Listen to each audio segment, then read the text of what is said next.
Welcome, here I've got Xiaomi 11T Pro and let me show you how to change speed of slow motion video recording at this device. So let's start by tapping on camera button to open it, and for now we are on standard photo mode.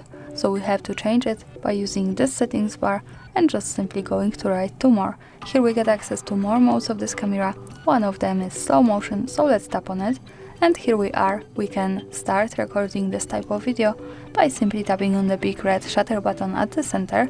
To change speed of slow motion, let's move to right corner button so we can get access to more options about our video we can manage. We can pick between two qualities and free speeds here. And this is how to manage this. Thanks for watching, subscribe our channel and leave the thumbs up.